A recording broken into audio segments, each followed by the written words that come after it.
Free housing அப்படிங்கிறத allotment பண்ண வீடு இல்லாதவங்களுக்கு. அது வந்து ஒவ்வொரு அரசாங்கமும் செய்கிறது தான். இப்போ வந்து திமுக அரசாங்கம் வந்து அதுக்கான ஒரு லிஸ்ட்டை இப்போ எடுத்தாங்க. இந்த மாதிரி இந்த ஏரியாவுக்கு ஒவ்வொரு ஏரியாவுக்கு அப்படின்ட்டு. இப்போ இதில் கோட்டுப்புறத்தில் அவங்களுக்குன்னு வீடு கட்டியிருக்காங்க.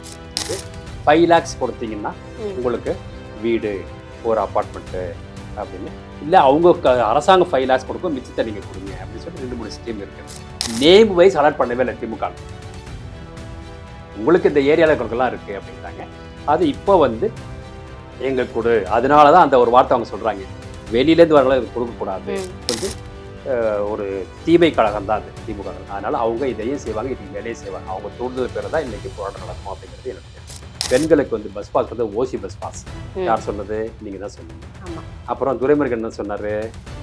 இப்படி தான் இருக்கும் எங்கள் ஆட்சி அப்படின்னு அவ்வளோ திமுறா சொன்னார். இன்றைக்கி வீட்டுக்கு உட்கார வச்சுட்டாங்க. பொன்முடி வீட்டை உட்கார வச்சாச்சு, புரியுதுங்களா? அப்புறம் ராசா என்ன சொன்னார்? நீ பெண்களானவங்க இந்துக்களா நீங்கள் இருக்க வரைக்கும் நீங்கள் தாசிகள் தான் அப்படின்னு எவ்வளோ பகிரங்க 6 இன்னமும் நம்ம வந்து நடமாட வச்சுருக்கோம். வெக்கமே இல்லாமல், கொஞ்சம் கூட அறிவே இல்லாமல். அப்துல் கலாம்லாம் அந்த சிரிப்பார், ஏன் நீ வந்து எனக்கு அசிஸ்டண்டாக இருந்தியா, எனக்கு மான போதேன்னு சொல்லியிருப்பாரு. இது நான் படிச்சுட்டேன், நான் எக்ஸ்ஐஏஎஸ் ஆஃபீஸருங்கிற ஒருத்தர் எங்கே போ என்ன இது. அப்புறம் வந்து நான் நடுநிலையான பத்திரிக்கை அப்படின்னு அவர் ஒருத்தர் பேசிட்டு இருக்காரு. இதெல்லாம் எங்கே உங்களால் என்ன சொல்ற? நீங்கள் உங்களுக்கு ஏதாவது அவங்களுக்கு பிச்சை போட்டாங்க, திமுக பிச்சை போட்டாங்க அப்படின்னாலும் சரி ரைட்டுன்னு சொல்லலாம். உங்களை அதை பிச்சை தான் போடுவாங்க தவிர உங்களுக்கு சொத்து கொடுக்க போகிறது கிடையாது, உங்களுக்கு பதவி கொடுக்க போகிறது கிடையாது. எதுக்காக அப்படி முட்டு கொடுக்குறீங்க திமுகவுக்கு? வணக்கம். இன்றைய நிகழ்ச்சியில் நம்மோடு இருப்பவர் அரசியல் விமர்சகர் ரமேஷ் அவர்கள் இருக்காங்க. வணக்கம் சார், எப்படி இருக்கீங்க? வீடியோ அழைச்சதுக்கு மிக்க நன்றி. நன்றி சார். இப்போ சென்னையில் பார்த்தீங்கன்னா, இப்போ ரீசெண்டாக போயிட்டு இருக்கு பார்த்தீங்கன்னா, இன்னைக்கு வந்து போராட்டம், சென்னை கோட்டூர்புர மக்கள் வந்து சாலை மறியல் போராட்டம் பண்ணியிருக்காங்க. எதுக்காகன்னு பார்த்தீங்கன்னா, எங்களுக்கு வந்து ஒரு வீடு ஒதுக்கித்தாங்க, இங்க இருக்க ஏரியா மக்களுக்கு கொடுங்க, கொஞ்சம் தூரத்துலேருந்து வரவங்க இல்லை வெளி மாநிலத்தில் சேர்ந்தவங்களுக்கு நீங்க கொடுக்காதீங்க அப்படின்னு சொல்லி போராட்டம் நடத்தாங்க. இந்த போராட்டம் ஒரு மாதத்துக்குள்ள எதனால நடக்குது? இது ஆக்சுவலி ஹவுசிங் போர்டு அலாட்மெண்ட்னு சொல்லியிருக்கு. அரசாங்கம் வந்து ஏழைங்களுக்கு வீடு இல்லாதவங்களுக்கு, ஏழைங்க சொல்ற வீடு இல்லாதவங்களுக்கு பார்த்துட்டு அந்த கேட்டகரி பார்ப்பாங்க, எல்லாமே அதில் பார்ப்பாங்க. ஓகே, உங்களுக்கு முந்ததையார்கள் வந்து போயிட்டு இருக்கலாம், உங்கள் பையனுக்கு வீடு இருக்குதா, அப்போ நீங்கள் தனியாக இருக்கீங்களா, ஒரு லேடி ஒரு ஜென்ட்ஸ்னா உங்களோட சந்ததியர்கள் வந்து வீடு இருக்குதா, இதெல்லாமே பார்த்துட்டு வகைப்படுத்தி ஹவுசிங் போர்டு அலாட் பண்ணுங்கிற அதுதான் ஃப்ரீ ஹவுசிங் போர்டு. மற்றபடி ஹவுசிங் போர்டில் எல்ஐஜி, எம்ஐஜி, ஹெச்ஐஜின்னு இருக்கு. அதெல்லாம் வந்து ஒரு நடுத்தரம் அடுத்த லெவலில் இருக்கவங்கலாம் பணம் போட்டு லோன் போட்டு வாங்குறது. நம்ம எப்படி தனியார் இதில் வரோமோ அந்த மாதிரி. பட் இந்த அலாட்மெண்ட் வந்து இந்த நீங்கள் சொல்கிற இது வந்து என்னென்னா ஃப்ரீ ஹவுசிங் அப்படிங்கிறத அலாட்மெண்ட் இப்போ வீடு இல்லாதவங்களுக்கு. அது வந்து ஒவ்வொரு அரசாங்கமும் செய்கிறது தான். இப்போ வந்து திமுக அரசாங்கம் வந்து அதுக்கான ஒரு லிஸ்ட்டை இப்போ எடுத்தாங்க. இந்த மாதிரி இந்த ஏரியாவுக்கு ஒவ்வொரு ஏரியாவுக்கு அப்படின்ட்டு. இப்போ இதில் கோட்டுப்புறத்தில் அவங்களுக்குன்னு வீடு கட்டியிருக்காங்க. இப்போ பார்த்தீங்கன்னா நீங்கள் சென்னை முழுக்க பார்த்தீங்கன்னா நீங்கள் மணலி, எண்ணூருங்கெல்லாம் பார்த்தீங்கன்னா ஹைரைஸ் பில்டிங் பெரிய வில்லேஜ் மாதிரியே இருக்கும். எண்ணூரில் போய் பார்த்தீங்கன்னா அது வந்து மோடியோட சென்ட்ரல் கவர்மெண்ட்டோட அலாட்மெண்ட். அதில் எப்படின்னா நீங்கள் வந்து 5 lakhs கொடுத்தீங்கன்னா உங்களுக்கு வீடு, ஒரு அப்பார்ட்மெண்ட்டு அப்படின்னு. இல்லை அவங்க அரசாங்கம் 5 lakhs கொடுக்கும், மிச்சத்தை நீங்கள் கொடுங்க அப்படின்னு சொல்லி 2-3 ஸ்கீம் இருக்குது அதில். அதே மாதிரி இது வந்து தமிழ்நாடு அரசாங்கத்தினால அலாட் பண்ண வீடுகள் அப்படின்ட்டு. இது வந்து அப்போ திமுக அரசாங்கத்தில் வந்து நீங்கள் வந்து இதில் வந்து இந்த குடும்பத்துக்கெல்லாம் இவ்வளோ அலாட் ஆயிருக்குலாம் ஒன்றும் கொடுக்கறவே இல்லை. இன்னும் அந்த லிஸ்ட்டே ரெடியாக ஆகலை. கொடுத்து அலாட் பண்ணியிருக்காங்க. இது only for poor people who doesn't have houses.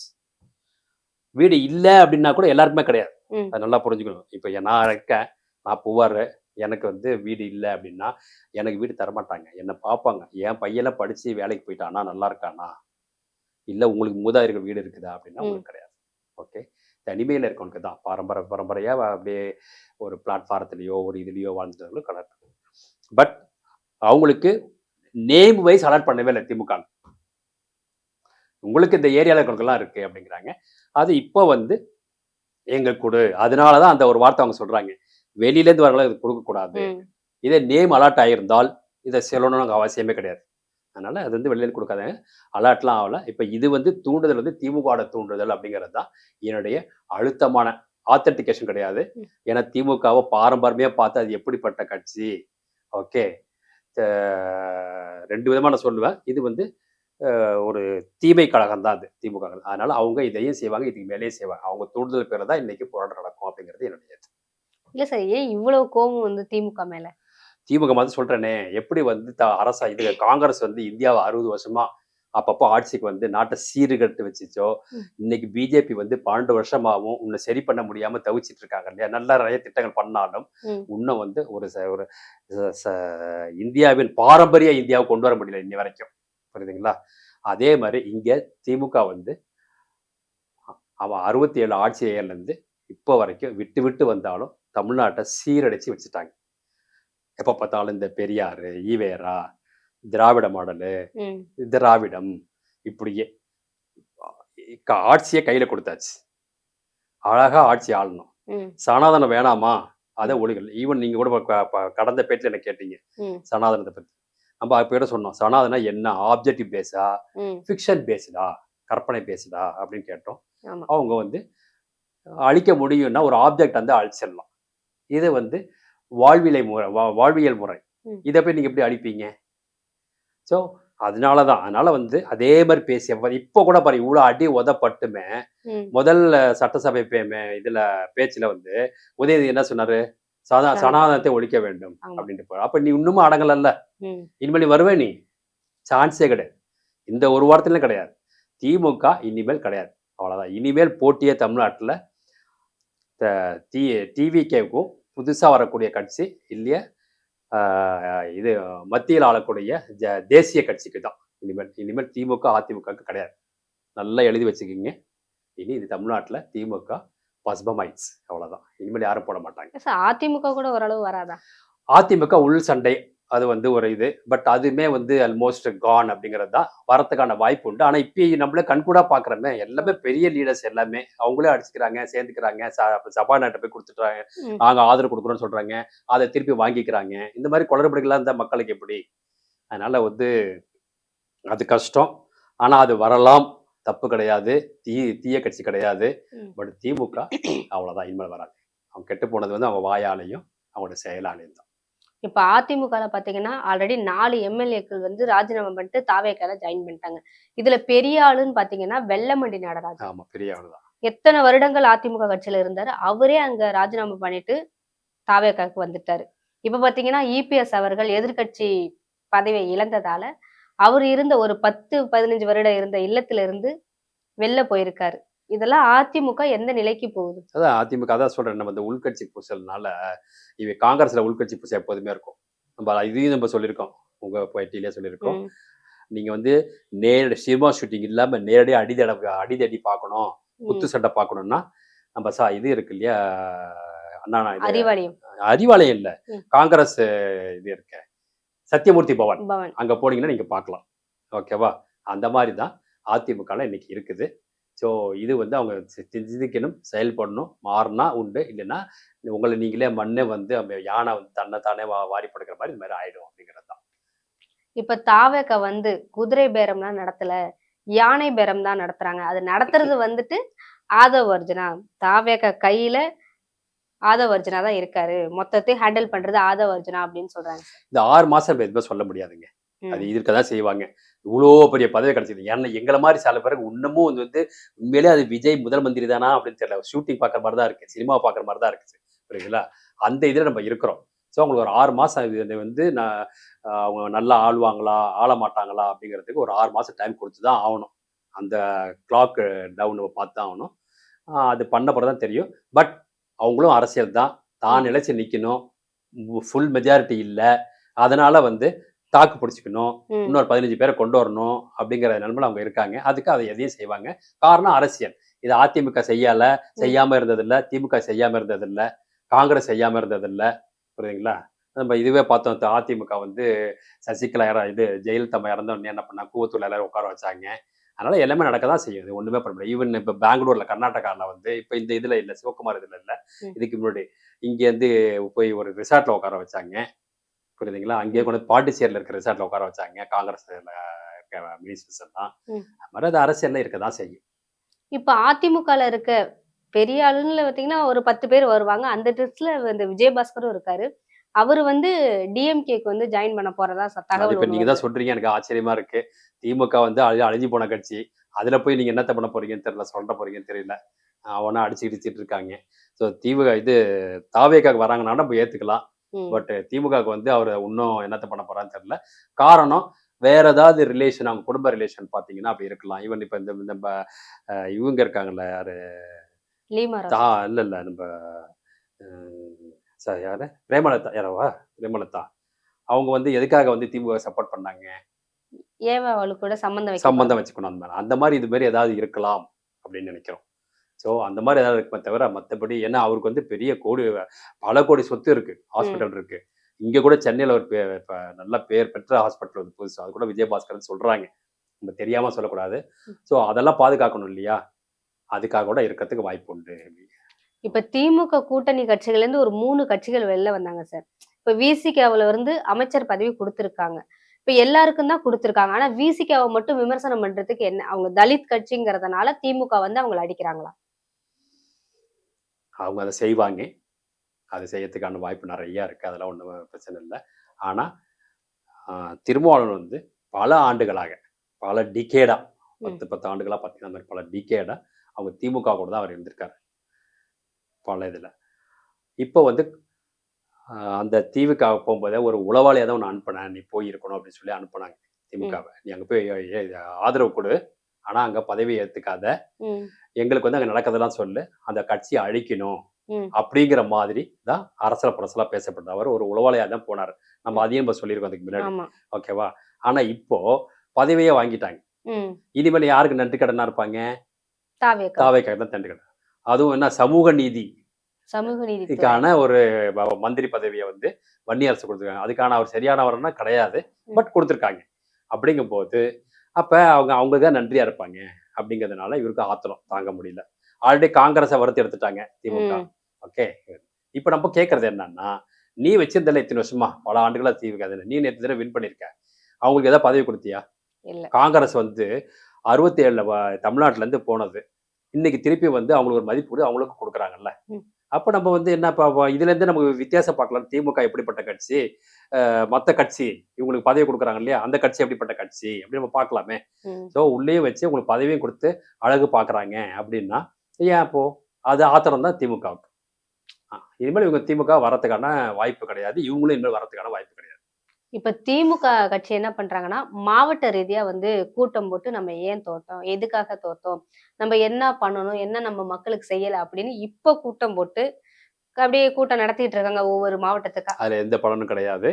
இது வந்து இவங்க அறிவாலயத்துக்கே போலாம். மாவட்ட ரீதியா போன அவசியமே கிடையாது. அறிவாலயத்து உள்ளேயே யோசிக்கலாம். இல்ல கோபாலம் வீடு இருக்கு இல்லையா, அது உள்ளே உட்காந்து அவங்க தெரிஞ்சுக்கலாம். இது காரணம் வந்து நீங்க பேசின வார்த்தைகளும், பேச்சுக்களும், நீங்க செய்த செயல்களும். ம். ஒரு அரசாங்கம் இருக்குது அப்படின்னா நம்ம படிப்படியா சொல்லணும். ஒரு அரசாங்கம் இருக்குதுன்னா மக்களுக்கு செய்யக்கூடியது. நீ ஊழல் அடிப்ப, அது ஒண்ணும் தவிர்க்க முடியாத நிலைமைக்கு போயிடுச்சு இன்னைக்கு ஊழலுங்கிறது. ஓகே. அதை ஒரு பக்கம் வச்சுப்போம். அது வந்து கோர்ட்டு தான் பார்க்கணும். அதுக்கு தண்டனை கொடுக்கணும். அதுக்கு சிபிஐன்னு இருக்கு. ம். நிறைய இருக்குங்க. நான் வந்து திடீர்னு இன்னைக்கு திமுக மேல இந்த மினிஸ்டர் வந்து இவ்வளவு கோடி சம்பாரிச்சாரு, இதுல அடிச்சாருன்னு சொல்லி நான் ஒரு ஆதாரத்தை கொடுத்தேன்னா உடனே கேஸ் போடுவாங்க. அது ஒரு பக்கம் இருக்கட்டும். அதனால ஒரு ஒரு சாமானிய மனிதர் வந்து பாதிக்கப்பட போறதில்ல. சரிங்களா? அதாவது மன ரீதியாவோ, வாழ்வாதார ரீதியாவோ ஒரு தனி மனிதன் வந்து சாமானிய மனிதன் வந்து பாதிக்கப்படுறது கிடையாது. பட் இவங்க இப்படி வந்து வார்த்தைகளாலையும், செயல்களாலையும் இவங்க வீணா போனாங்க அப்படின்னு சொல்லி நம்ம எதை சொல்றோம்னா, பெண்களுக்கு வந்து பஸ் பாஸ் கொடுத்தது ஓசி பஸ் பாஸ். ம். யார் சொன்னது? நீங்க தான் சொன்னீங்க. ஆமா. அப்புறம் துரைமுருகன் என்ன சொன்னாரு? இப்படிதான் இருக்கும் எங்க ஆட்சி ஆமா. அப்படின்னு அவ்வளவு திமிரா சொன்னாரு. இன்னைக்கு வீட்டுக்கு உட்கார வச்சுட்டாங்க. ஃபோன் பண்ணி வீட்டுல உட்கார வச்சாச்சு. புரியுதுங்களா? அப்புறம் ராசா என்ன சொன்னாரு? நீ பெண்களானவங்க இந்துக்களா நீங்க இருக்க வரைக்கும் நீங்க தாசிகள் தான் ம். அப்படின்னு எவ்வளவு பகிரங்க இன்னமும் நம்ம வந்து நடமாட வச்சிட்டு இருக்கோம். புரியுதா? அவர் இன்னமும் அந்த இப்பயும் அந்த திமிரத்தனம் தான் பேசிட்டு பேசிட்டு தான் இருக்காரு. இருக்காரு. அப்புறம் உதயநிதி என்ன, ஆட்சி உன் கையில இருக்குது. ம். அவர் என்ன பேசுறாரு? சனாதனத்தை ஒழிப்போம் அப்படின்னு. இது ஏன் நீ பண்ண வேண்டியது என்ன? நம்ம திரும்ப திரும்ப சொல்றது அதுதான். முடியாத ஒண்ணும் எதுக்கு செய்யணும்? சொல்லணும். இதே மாதிரிதான் ஒண்ணு அது வந்தோடனே நீட்டை ஒழிச்சிருவாங்க முதல்ல அப்படின்னு. என்ன பண்ண? 5 ஒண்ணும் வருஷம் பண்ண முடியல. முடிஞ்சிருச்சு. 5 வருஷம் இருந்து ஒண்ணும் பண்ண முடியல. 526 வாக்குகள் கொடுத்த. அதுல 210 வாக்குகள் அவங்களே சொல்லிட்டாங்க. இது வந்து சாத்தியம் இல்லை அப்படின்னு சொல்லி. சரி மிச்ச மீதியா பண்ணினா 50 தான் பண்ணாங்க. ம். அதுவும் பண்ணல. ஸோ பேச்சுக்களும் இப்படி. அதுக்கப்புறம் செயல்பாடுகள் வந்து காவல்துறையை கையில் வச்சுக்கிட்டு அவங்கள செயல்பட விடாமல், நேர்மையாக செயல்பட விடாமல், நான் சொல்கிறதா செய்யுது காவல்துறை செய்ய சொல்லி, அதில் சில காவல்துறையில் இருக்கவங்களும் ஆசைக்கு, சில பண ஆசைக்கும், சொத்து ஆசைகளுக்கும் சில பேர், மற்றபடி காவல்துறை வந்து நல்ல நம்ம இது குறைலாம் சொல்ல முடியாது, நல்லா தான் இருக்கு. ஆனால் அவங்கள வந்து இந்த மாதிரி காட்டி அவங்கள ஒன்றும் இல்லாமல் அவங்கள தனிமையாக செயல்பட விடாமல் எல்லா அட்டூழியத்துக்கும் போதைப் பொருள் சொல்லவே வேண்டாம். எல்லாரும் போதைப் பொருள், சாராய கடை எல்லாத்தையும் இது பண்ணி அங்கங்கே பாரு, தனியார் பாரு, அங்கே பல அதை வந்து அநாகரிகமான செயல்கள், இது எல்லாமே வந்து 5 ஆண்டுகள்ல அப்போ பெருத்து போச்சே. அப்போ நீங்கள் என்னதான் பண்ணீங்க? இதில் இப்போ எத்தனையோ பேர் இந்த அண்ணா யூனிவர்சிட்டி எடுத்துக்கங்க, என்ன ஆச்சு? அந்த சார்னு இன்ன வரைக்கும் கண்டுபிடிக்க முடியல. நம்ம அந்த சாரா தான் தெரிஞ்சு போச்சு. அப்புறம் என்ன சார் தான் இது தோக்கடிச்சிட்டாங்க, வீட்டில் உட்கார இருந்திருக்காரு. ஸோ அவரும் எல்லாம் இப்படி எல்லா அட்டூழியங்களும் பண்ணிட்டு எனக்கு மக்கள் ஓட்டு போடல அப்படின்னு சொல்லி இதுக்கான காரணத்தை தேடினா என்ன இருக்கு உங்களுக்கே தெரியும். ஆமா, உங்க வீட்டுல இருக்க அந்த அம்மா வந்து கோயிலுக்கோலா போறாங்க, நீங்க வந்து கோயில் இது திட்டுறீங்க, இந்து மதத்தை மதத்தை திட்டுறீங்க. திட்டுறாங்க. இந்த திருப்பரங்குன்றத்துல இது கண்டெம்ட் ஆஃப் கோர்ட் பண்ணீங்க. இவ்வளவும் இருக்கு. இதுக்கப்புறம் மொழி ரீதியா பாத்தீங்கன்னாலும் தமிழ் மொழிக்கு என்னத்த பண்ணீங்க? ஒண்ணுமே பண்ணவே இல்லை. யாருக்கும் தமிழ் எழுதவே தெரியல. ஒரு ஸ்கூலிங் முடிக்கிறான், ஸ்கூலிங் முடிச்சு காலேஜ் போறான், அவனுக்கு தமிழ்ல சொன்ன டிக்டேட் பண்ண எழுத தெரியல. ஆனா தமிழ் வேணும் தமிழ் வேணும் போட்டு தமிழ் வாழ்க எங்க பார்த்தாலும் அரசாங்க பில்டிங்ல எழுதி வைக்கிறீங்க. இல்லைன்னா ஹிந்தி வந்துரும். ஹிந்தி வந்துடும். ஹிந்தி வந்தா என்ன சிங்கமா புலியா? நம்ம இந்தியன் மொழி தானே. ஆனா நீங்க நடத்துற ஸ்கூல்ல எல்லாம் ஹிந்தி இருக்கு. அந்த மாதிரி பல செயல் நம்ம சொல்லிட்டே போலாம், அராஜகம். அதனால வந்து ஸ்டாலின் வந்து நீங்க வெளில போய் தேடாதீங்க, காரணத்தை உங்ககிட்டே எல்லாமே இருக்கு. உங்களுடைய மந்திரிகள், உங்க வார்த்தைகள் எல்லாமே தான், எண்ணங்கள் செயல்கள் தான் உங்களை அழிச்சது. இன்னைக்கு சொல்றேன், இனி திமுக வர்றதுக்கு வாய்ப்பே கிடையாது, சான்ஸே கிடையாது. இல்ல இன்னமும் என்ன சொல்றாங்கன்னு பாத்தீங்கன்னா இவிஎம் மிஷின்ல ஏதோ பண்ணிட்டாங்க. அவர் மட்டும் சொல்லல, பல மூத்த பத்திரிகையாளர்கள் இருக்காங்க. நான் வந்து பேரை சொல்ல விரும்பல, நான் சொல்றதுக்கு தயார், நீங்க போடுவீங்களா தெரியாது. ஸோ அதனால நான் சொல்லலை, சரியா? பல சீனியர் ஜேர்னலிஸ்ட் வெக்கமே இல்லாம, கொஞ்சம் கூட அறிவே இல்லாம, அப்துல் கலாம்லாம் அந்த சிரிப்பார், ஏன் நீ வந்து எனக்கு அசிஸ்டண்டா இருந்தியா, எனக்கு மானம் போதியான்னு சொல்லியிருப்பாரு. அந்த மாதிரி போஸ்டிங் இருந்த ஆள்லாம் வந்து இவி மிஷின் தான். அந்த இன்னொருத்தர் இருக்க சைதாப்பட்ட ஒருத்தர் உட்காந்துருக்காரு. ஓகே, ஜோதிமணியும் அவரும் ஒன்னா இருப்பார் பாத்தீங்கன்னா, உடல் ரீதியா பாத்தீங்கன்னா. ஆமா, புரியுதா? அவர் வந்து பாத்தீங்கன்னா என்ன சொல்றாருன்னா இவி மிஷன் அப்படின்னு. நீ அப்ப சுப்ரீம் கோர்ட் இருக்க போக வேண்டியதானே? 4 வருஷத்துக்கு முன்னாடியே சுப்ரீம் கோர்ட் வந்து இந்த மாதிரி பேசுறவங்களெல்லாம் தூக்கி இவி மிஷினை கொடுத்துட்டு வர சொல்லி, நீ காமி, உன்னுடைய சயின்டிஸ்ட் அழைச்சிட்டு வா, உன்னுடைய இன்ஜினியர் அழைச்சிட்டு வா. ஓகே, சுப்ரீம் கோர்ட், நான் சொல்ல இங்க கோர்ட்ல, சுப்ரீம் கோர்ட்ல சொல்லுச்சு, கூட்டு வா அப்படின்னு சொல்லிட்டு, இதை இப்ப வந்து எனக்கு எங்க ஹேக் பண்ணிக்காமி, நீ ஹேக் பண்ணிக்காமி அப்படின்னு சொன்னாங்க. அப்ப எங்க போச்சு? எல்லாம் தெரியும், எவனுமே போகலையே. இன்னைக்கு உட்காந்து பேச்சு அசிங்கமே மானமே இல்லாம பேசிட்டு இருக்காங்க. உங்களால என்னத்த சொல்றது? இன்னொன்னு சொல்றேன் கேட்டுங்க. இப்ப இவி மிஷன்ல தமிழ்நாடு முழுக்க எலெக்ஷன் நடந்துச்சு இல்லையா? அத்தனை பூத்துல இவி மிஷின் இருந்துச்சு இல்லையா?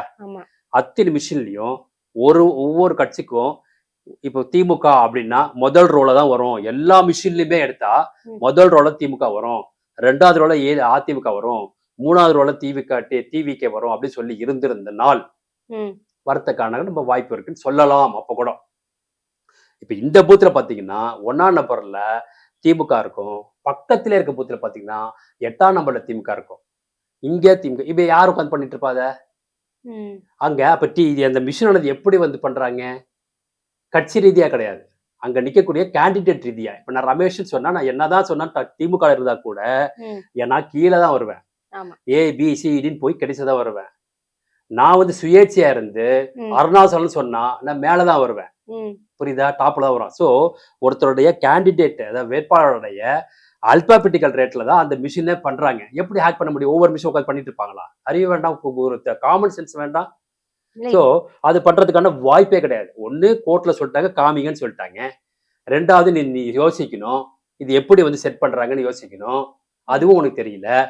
உனக்கு வந்து ஆத்திரத்தை தீர்த்துக்கணும் அப்படிங்கிறதுக்காக மிஷினை சொல்லினா அப்புறம் என்ன விஞ்ஞானத்தை எப்படி வளர்ப்ப?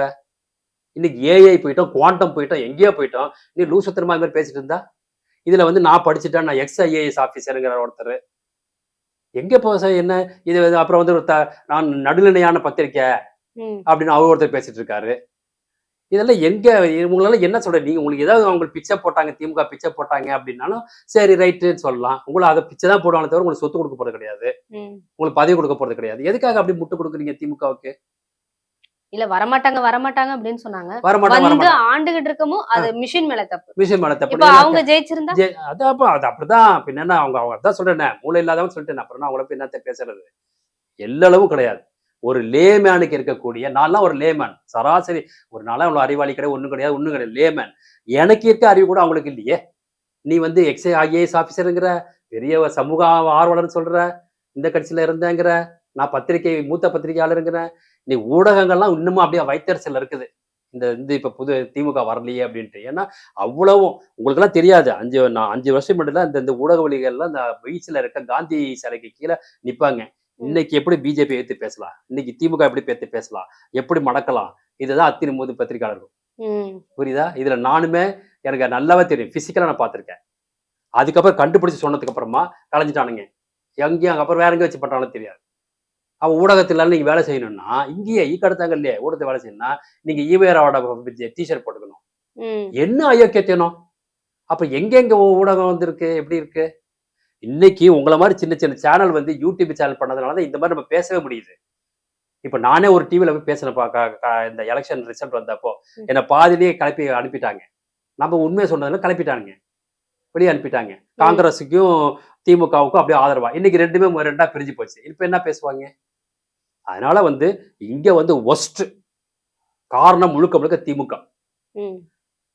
அதனால இன்னைக்கு இந்த தமிழ்நாடு மண் வந்து இது இவங்க இப்ப ஆளும் ஆட்சி எப்படி இருக்கும் நமக்கு தெரியாது. நம்ம சொன்னதுதான் 6 மாதம் பொறுத்தா பார்க்கணும். அப்படி இல்லையா என்ன ஆகுமோ தெரியாது. பட் நடத்துவாங்கங்கிறத என்னுடைய நம்பிக்கை. 5 வருஷம் நல்லதான் போகுங்கிற நம்பிக்கை. நல்லா செய்வாங்கன்னா தெரியாது. இடைத்தேர்தல் அதெல்லாம் ஒரு சொல்ற வரது வாய்ப்பு கிடையாது. 5 வருஷம் கண்டிப்பா போகும். பட் நமக்கு வந்து திமுக வரக்கூடாது. இப்ப நாங்கெல்லாம் வந்து படிச்சு வேலைக்கு போய் சம்பாரிச்சு சொத்தை சேர்த்து செட்டில் ஆயிட்டோம். இனிமேல் நாங்கள் வந்து எங்களை எம்ப்ளாய்மெண்ட் எக்ஸ்சேஞ்சில் ரெடி பண்ணி எங்களுக்கு வேலை வாய்ப்பு நாங்கள் கேட்க போய் கிடையாது. எங்கள் வயசுக்கெல்லாம் கரெக்டாக நாங்களாம் பார்த்து. அதனால எனக்கு வந்து அவங்களை திட்டணும்னு ஒன்றும் கிடையாது. ஆனால் அடுத்த ஜென்ரேஷனுக்கு திமுக வந்துருந்ததுன்னா அது போயிருக்கும். ஆமாம், இது ஒரு நைரோபி மாதிரியும் ஒரு ஆப்பிரிக்கா கான்டினென்ட்ல இருக்க இந்த மாதிரி ஆயிருக்கும். அந்த மாதிரி ஆயிருக்கும். போதைப் பொருள் இறக்கிட்டு இருக்காங்க இப்போ. இவங்க வந்திருந்தாங்கன்னா இங்கேருந்து ஏற்றுமதி ஆயிருக்கும். அந்த அளவுக்கு ஒரு கொடுமையான ஆட்சியா இருக்கு. உங்க நேரம் ஒதுக்கி நிறைய விஷயங்கள் ஷேர் பண்ணிட்டீங்க. ரொம்ப நன்றி சார்.